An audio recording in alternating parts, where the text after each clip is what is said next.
Okay, let's go. G'day everybody, welcome to another one of our videos. Hello everybody. We're actually coming to you today from our rooftop of where we live, and that's beautiful Phnom Penh city over behind us that you can see, and the beautiful Mekong River, magic spot. So let's get to the reason why you're clicked on this video today and you're watching it. Very simple reason actually. You're curious about leaving your Western or European world and shifting to Southeast Asia, and is it going to be viable for you to do?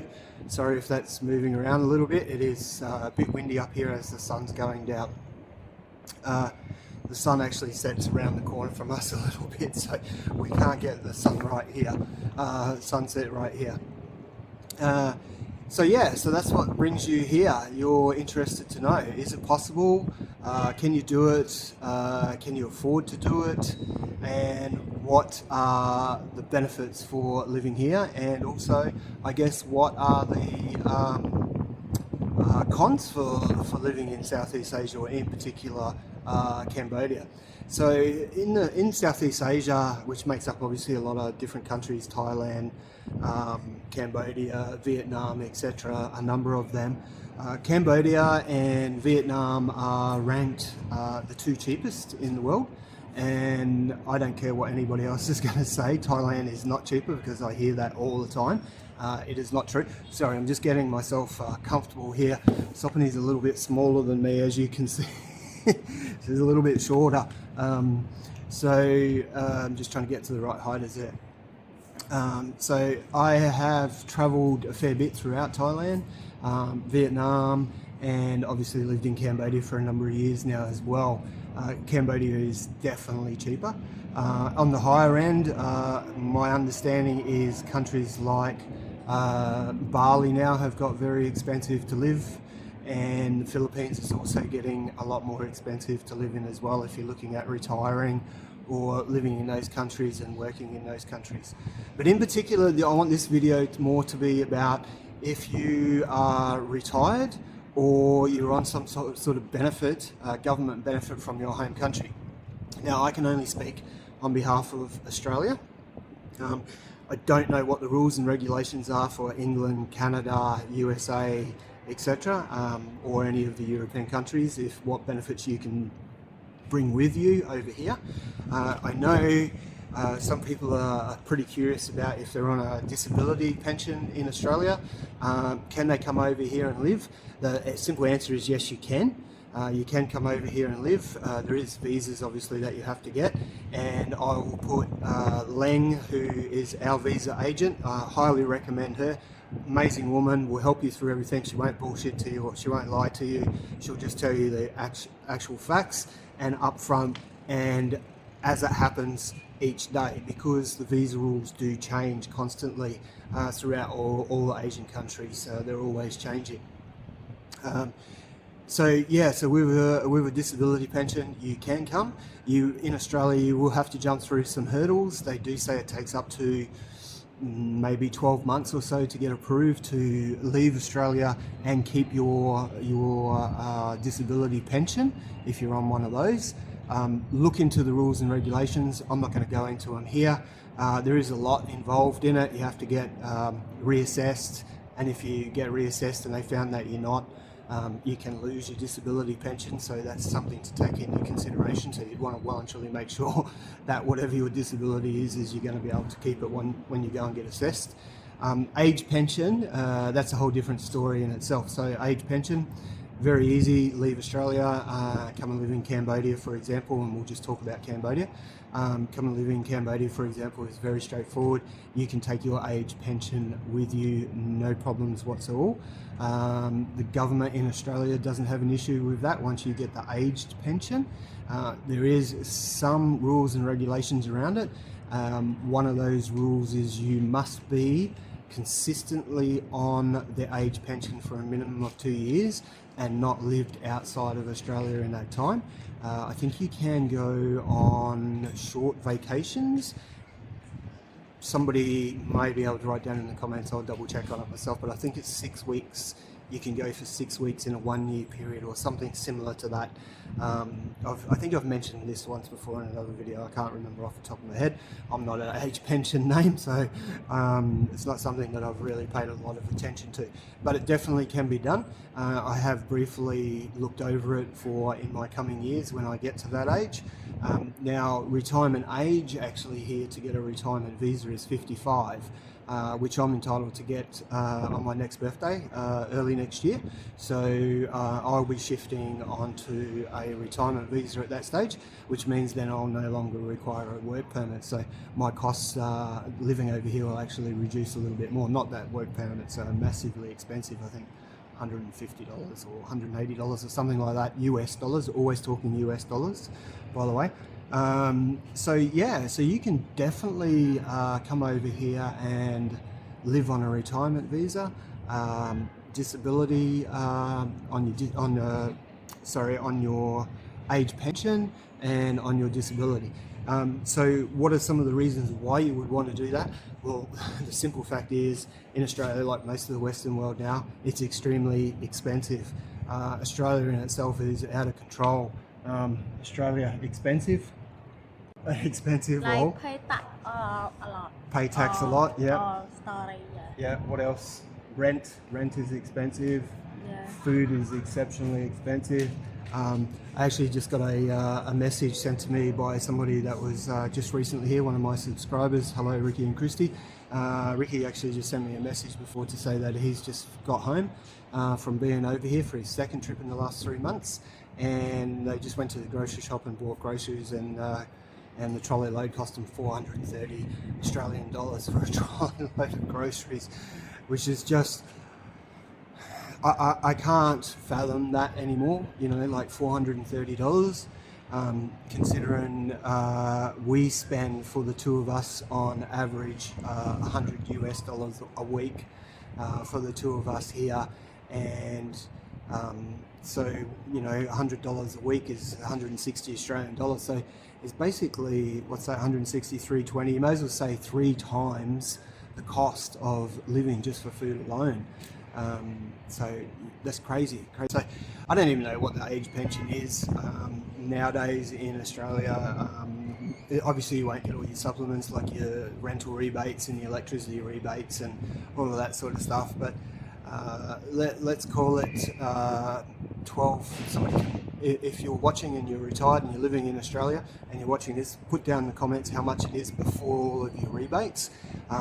I believe it's around about $1,200 a fortnight. I could be wrong. Okay, so $1,200 a fortnight in Australia is roughly, what, about $650 US dollars. So a month, let's call it $1,300 a month. Now, if you've seen one of my other videos, and I'll put the link right here, just on the other side of Sophanny's head, and which was living here quite comfortably for $800 US dollars a month, and you can do it, and do it very easily. It's not hard to do at all. Contrary to belief, I had a lot of feedback from that, saying that I was talking bullshit, which I'm not, and it was all written down, and I gave the whole spreadsheet and the breakdown of it, so it's certainly very, very doable, that's for sure. Now, some of the other reasons why you want to be, it's a beautiful city. Phnom Penh is absolutely beautiful. Have a look at it. You've got the Mekong River over here. Down a little bit further, you've got Bassac River. Yep. Yeah, Kopek and Konoria over behind us as well, right on the river here, which is a very upmarket, well, future upmarket area, I should say. Example, Siem Reap. A lot of people like to retire in Siem Reap. Siem Reap is a beautiful city. For me personally, I love Siem Reap, but I find it a little bit too far away from everything. It's, you know, 5-6 hours away from Phnom Penh, and if I want to go to the ocean, which I am a bit of a water baby, I'm 9 to 10 hours away. So it's just not doable for a weekend away. Whereas here in Phnom Penh, I've got the river 2 minutes away from my place if I want water, if I'm desperate to see some water, or I can just stand up on my rooftop and see it like I can right now. And if I want to go to the ocean, I'm about 3 hours away to go down to the ocean, so it's not too bad at all. That's on a bus, 3.5 hours, I think it is, thereabouts. Sometime next year we're talking about buying a car, so we'll be able to do a lot of trips down there. At the moment we just run around on our motorbikes because that's pretty much, to be honest with you, all you need. But we want to do a lot more trips, and if you know me personally, you'll know I love four-wheel driving and I love camping, and I want to get involved in that a lot more because there's a big four-wheel drive and camping scene here in Cambodia, believe it or not. There's actually quite a lot. If you do some YouTube searches, the area is Cambodia. Cambodia is a very beautiful area right on the river, close to the ocean. There's a lot of westernized cafes, restaurants, etc. there nowadays, up and coming, and a growing expat community. It's certainly not somewhere, if you're looking to get a job here, like as a teacher or somewhere, you will struggle because there's by far less opportunities down there than there is in Phnom Penh. And Siem Reap is probably next, and then Kampot is, right down the track. Then you've got, from Kampot, you've got Kep. Kep is a beautiful little seaside town, not far from Kampot. Once again, up and coming area. There is big developments going on down there. How that's going to pan out in the future, who knows? Not somewhere I would personally invest in right now. I would probably wait another 15 or 20 years and suss it out then, and see where they're going with it. Because the last thing you'd want is it to turn into another Sihanoukville. If you've ever been over here or haven't, look up some YouTube clips, you'll soon see what happened down there. Although now the next place over from Sihanoukville, Kompong Sound. Kompong Sound is quite nice, and they're doing a lot of new buildings down there, aren't they? Yeah. Yeah. Who's the company down there? Times Square. Times Square, Yeah, that's 10. right. Yeah, Times Square 10. In Kampong Sound. So if you look up Times Square have done a lot of different projects throughout Cambodia. They've been quite successful with them, and they're building one, Times Square 10, down there. So that would be a pretty amazing place to live, right down on the beach down there. And if you wanted to buy them or rent one for a while and see what you think, I'm sure it'd be pretty amazing. What are some of the other great things about living here? Well, the people, of course. Yeah, I'm looking through my rose-coloured glasses, but it's not just Sophanny. I've met literally thousands of people over the years here, and they're all been the same. I've only ever come across a couple of idiots here in my time, Cambodians that is. Come across quite a fair few idiot expats, just quietly, here. And I'm sure there's a few on here that are watching this going, yep, I've met them too, because they are about. Which brings me to another thing. If you have severe mental issues or drug dependencies or alcohol issues, and you think coming to Cambodia is going to save you, don't do it. It's not going to save you. It's probably going to make you worse, if anything, because it's going to take you a long time to adjust here. And alcohol and everything is so cheap here that you'll find yourself drinking probably a shitload more than you did before, so that's not going to work for you. Not only that, Cambodians don't need you here either. Just get yourself right and then come over, or come over for a week or two and have a holiday here, and then go back and do what you need to do to get back here to live a permanent life. So they're probably the main areas that I'd live in. As I said, the food is beautiful. The people here are fantastic. How should I say this? The up and coming real estate here is amazing. They're building some absolutely beautiful condos here. Let's talk about a couple of the cons living here. So there is a few. Definitely going to be a few. There's always going to be a few when you go to a different country. It doesn't necessarily have to be Cambodia, it could be any country. You're always going to find some challenges. Is the language barrier a challenge? It just makes up a very small portion of it. A very, very small portion of it.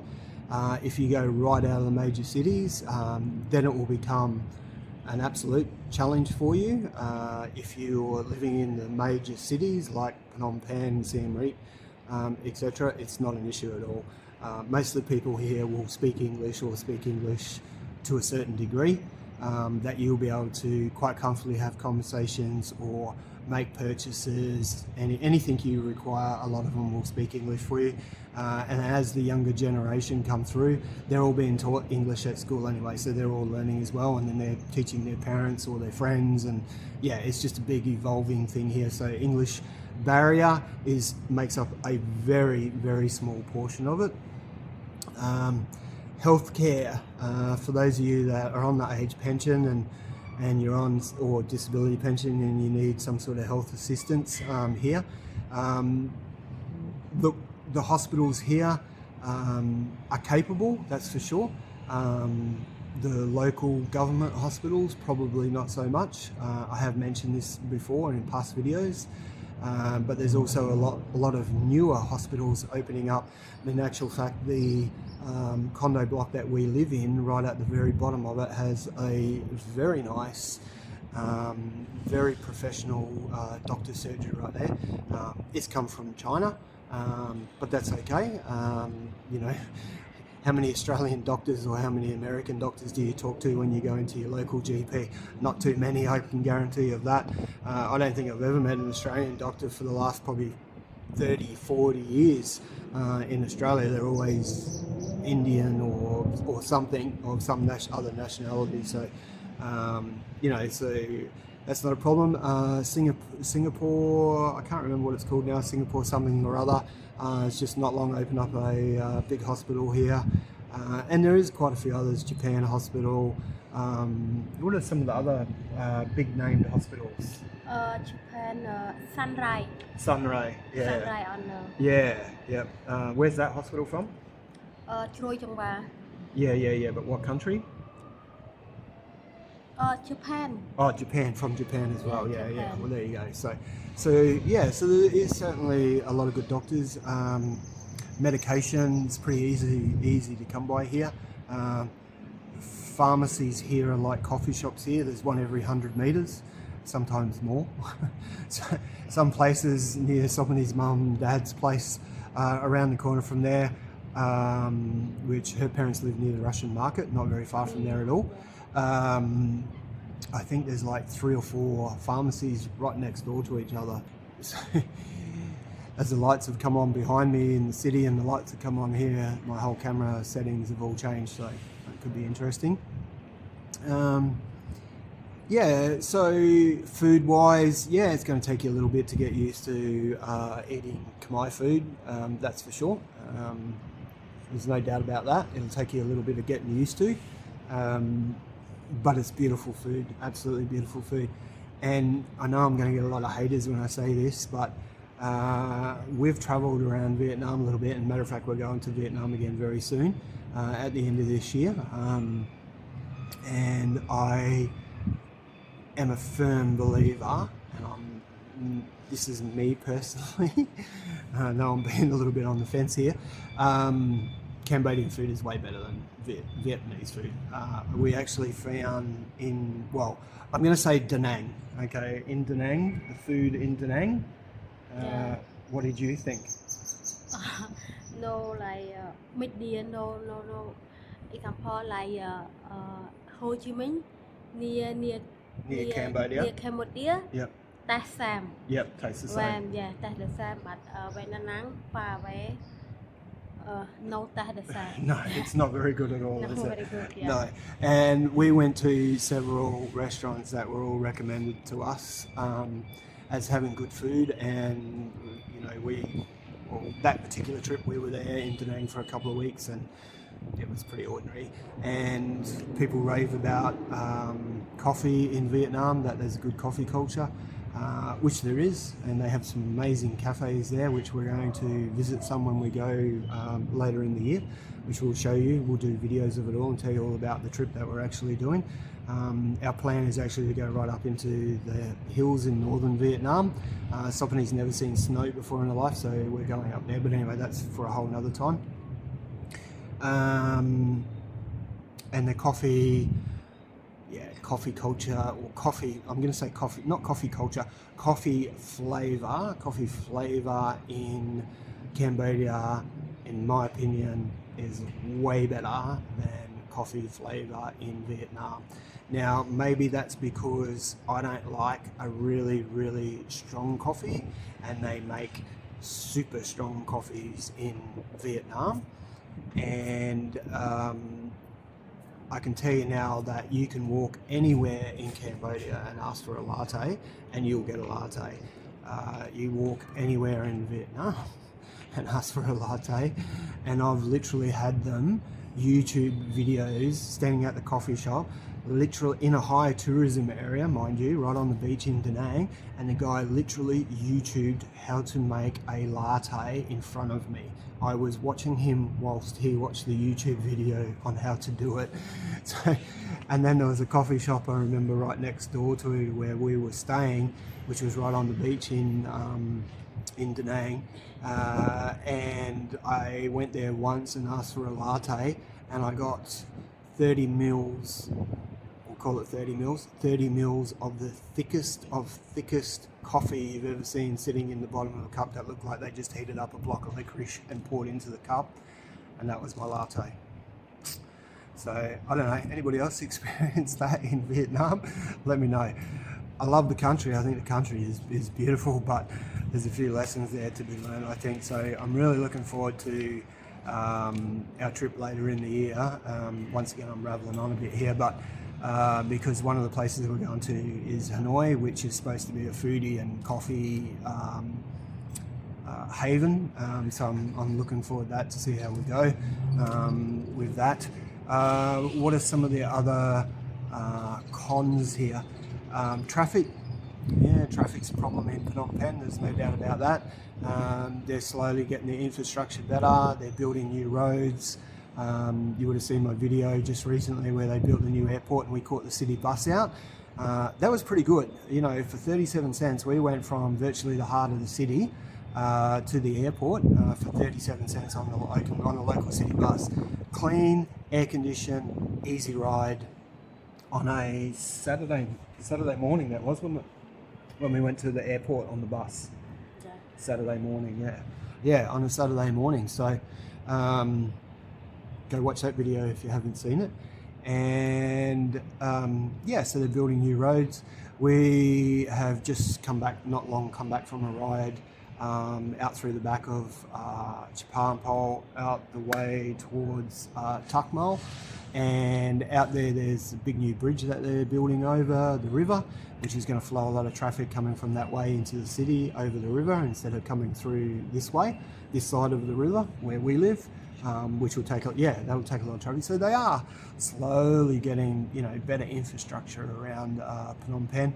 Not really an issue in Siem Reap or Kampot or anything like that. And you've got the major freeway that takes you from Phnom Penh now down to Sihanoukville anyway. So, which is, how many lanes is that? It's like 6 lanes. So I think it's 3 or 4 lanes each way. So huge big freeway to take you down there. It is a toll road. You have got to pay money to get on it. You have toll roads in your country. We do in Australia. Costs you a friggin' fortune to go to work. Not right, but with the amount of taxes, but they do it. What are some of the other cons here? Just trying to think of some of the other cons. There isn't really a lot. I really honestly don't find too many issues at all living here. Like I do really struggle with finding reasons what I dislike here. There'll be plenty of people that will say, we don't like the people here, we don't like the women here, we don't like this or we don't like that. Each to their own, and chances are they are probably those expats that I was talking about at the start of this video that came over here with issues, and they're still carrying them around with themselves, and they're probably living somewhere like BKK and paying some stupid amount of money when they could walk 100 metres across the road into Tultumpong and pay a third of what they're paying to live in BKK, because everybody says BKK is the place to live. Well, it ain't. Actually, this is the place to live. Peng Hort, Long Sanol. Ooh, bit of lightning in over behind my head there. I just seen. But anyway, yeah, so that's pretty well going to wrap it up. As I said, Want to come over here on a retirement visa? No issues. On disability pension, can be done. Want to come over here on a age pension? No problem, it can be done.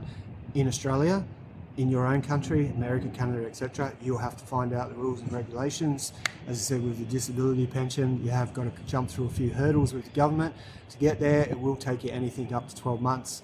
I think I seen or heard somebody the other day, it took them about 8 months to get theirs all approved, and now they're living over here in Cambodia. I also want to point out buying property over here can be done, no problem. So if you want to sell your property in Australia or whatever country you're in, and you want to buy property over here, or you want to rent out over there and come and buy property over here, can certainly be done. Rents are exceptionally, that is amazing, lightning going on over behind my head there. Yeah, I mean, buying properties is very, very cheap. Rent is very, very cheap, and we can assist with all of that. We've already been helping out quite a number of people. I literally, I'm not going to bullshit to you, I'll put up on the screen right now, I literally get hundreds of emails. Even though I only have a very small channel, I literally get hundreds of emails about retiring over here, working over here, where to rent, where to live, where to buy, like literally hundreds of emails. And I've already helped out quite a few people, and those people will be watching this and they'll know who they are. They've come here, they've holidayed here, they've either bought here, rented here, etc., that we've helped out, and we're more than happy to do that. At the time being, whether it will stay that way, I don't know. Maybe I might have to start charging soon. It does take up a lot of my time, I'm not going to lie to you about that. But yeah, for the time being, feel free to shoot me any messages you want. Happy to help. All right. So that's us for another video. Go and check out all of our other videos. Please subscribe to the channel. Let's grow even further. Let's help get more and more of you people that are struggling in your home countries out to beautiful countries like this, because you will love it and you will thoroughly enjoy it. Believe me. Thank you. Bye-bye. Bye bye.